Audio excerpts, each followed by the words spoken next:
کنار هنرمند بزرگ ارزنده کشورمون هستیم جناب ستار عزیز در بنیاد کودک در کندن هاوس هستیم و ستار جان امشب گل کاشتی، واقعا ممنون، دست درد نکنه و از اینکه واقعا در کار خیر همیشه پیش قدم و واقعا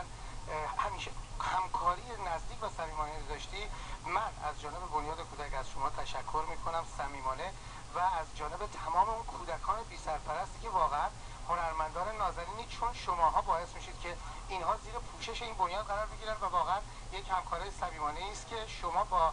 واقعا کودکان بی سرپرست انجام میدید. اگر در این رابطه ستار جان صحبتی داری من صدا میکنم که بیننده‌های عزیز خوشحال میشن صدای گلت هم بشنون. اولا تشکر میکنم از شما و همچنین تلویزیون دیدار که این فرصت من دادین که بتونم از طریق این رسانه دی تصویری با همتون عزیزم صحبت بکنم. بعدم همونجوری که بالای سن گفتم شکرانه بازوی توانا و به گرفتن دست ناتوان است. ما که الان اینجا هستیم و میتونیم این کار رو بکنیم برای بچه‌هایی که واقعا اونجا به قول معروف میتونن درس بخونن ولی خب از نظر شعور فکری اینقدر شعورشون انقدر بالاست ولی خب از نظر مادی نمیتونن به اصطلاح هزینه ها رو تامین بکنن. چه اشکال داره که ماها اینجا بتونیم این هزینه رو براشون تامین بکنیم و براشون بفرستیم. همونجوری هم که شما تو تلویزیون‌های خارجی هم که می‌بینی یارو میگه مثلا 20 سنت یعنی پول یک کافی تو اگر بدی این بچه گرسنگی نجات پیدا می‌کنه و برای ما ایرانی‌ها که واقعا هیچ وقت از انسانیت دور نبودیم، بگذاریم که دنیا فعلا به ما پشت کرده ولی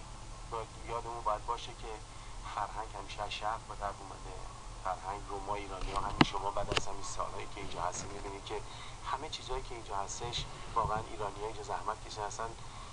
فیس و کالچر این لس آنجلس و کالیفرنیا رو عوض کردن به خاطر زحماتی که شبانه روز کشیدیم و نیشنی هستیم که واقعا تو این مملکت نه سربار بودیم و نه به قول معروف مزاحم بودیم، تازه تولید کار کردیم برای اینا و یه عده از اینا رو سر کار گذاشتیم و حقوق بهشون داریم میدیم و این واقعا باعث افتخاره که کسایی که اومدن اینجا همشون با تحصیلات با پول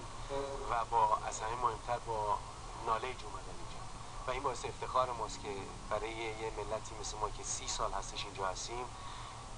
میتونم بگم که از خود این کسایی که اینجا سالها زندگی دارن و آمریکایی که اینجا هستن پیشرفتمون بیشتر بوده به خاطر اون شعور ذاتی که داشتیم و یادمون باید باشه که ما همیشه باید سعی بکنیم به همراه خودمون کمک کنیم، مخصوصا الان در این موقعیتی که واقعا میدونید که یک ایرانی به عنوان یک هموطن تا اونجا که از دستمون برمیاد به هموطنان خودمون کمک کنیم چون همین این باعث میشه که همین بچه‌ها بیان اینجا درس بخونن و آتیه مملکت ما رو بسازن. ممنون ازت ستار جان، واقعا سپاسگزار هستم. من به نوبه خودم از این همه اظهار محبت و واقعا همکاری تو با همه بنیادهای خیرخواهی که واقعا برای ملت برای مردم کار میکنن و هنرمندانی چون شما که من واقعا به جرئت میتونم این رو قسم بخورم و بگم که قله ترانه و صدا ستاره و واقعا یک انسان بسیار با شخصیت، نه اینکه فکر کنی چون هنرمند بزرگی هستی ازت تعریف میکنم، شخصیت تو برای جامعه ایرانی بسیار بسیار